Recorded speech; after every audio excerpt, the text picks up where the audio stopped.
কাতলা মাছের টুকরোগুলো আমি ধুয়ে নিয়ে নিয়েছি। এবারে হলুদ দিয়ে দিলাম, সামান্য নুন দিয়ে দিলাম। এবারে নুন হলুদটা আমি মাখিয়ে নিচ্ছি।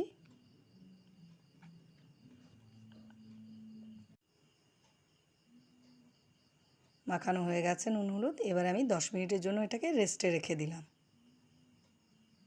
এবারে কড়াইতে সর্ষের তেল দিয়ে দিলাম। তেলটা গরম হয়ে গেছে। মাছের টুকরোগুলো একে একে আমি তেলের মধ্যে দিয়ে দিচ্ছি।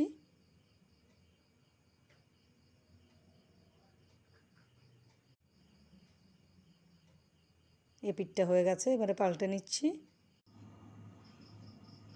ভাজা হয়ে গেছে, এবার আমি তুলে নিচ্ছি।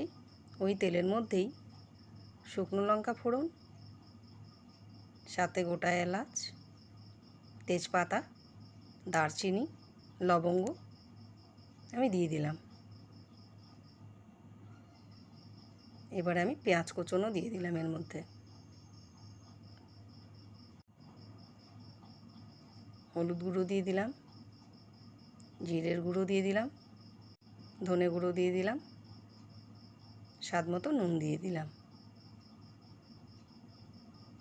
এবার একটু নাড়াচাড়া করে নেব।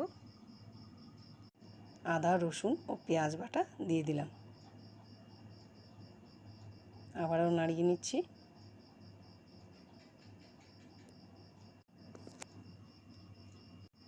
মশলাটা ভাজা হয়ে গেছে, এবার এতে আমি টমেটো বাটাটা দিয়ে দিলাম।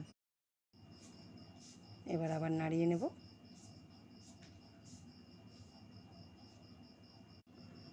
এবার আমি এতে কাশ্মীরি লঙ্কার গুঁড়ো দিয়ে দিলাম, দিয়ে আবার একটু নাড়িয়ে নিচ্ছি।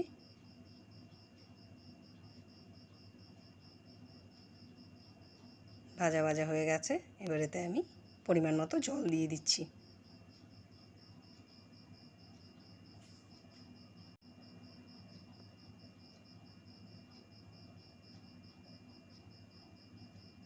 দশ মিনিট ফুটিয়ে নেব।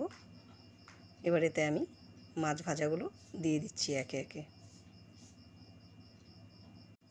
মাছগুলোকে ঝোলের মধ্যে একটু ডুবিয়ে দিচ্ছি যেন ভালোভাবে সেদ্ধ হয়ে যায়।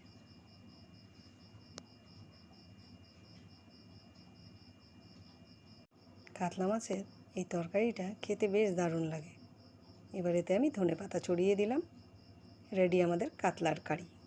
বাড়িতে ট্রাই করে আমাকে অবশ্যই কমেন্টে জানাবেন। শেয়ার ও সাবস্ক্রাইব করতে ভুলবেন না।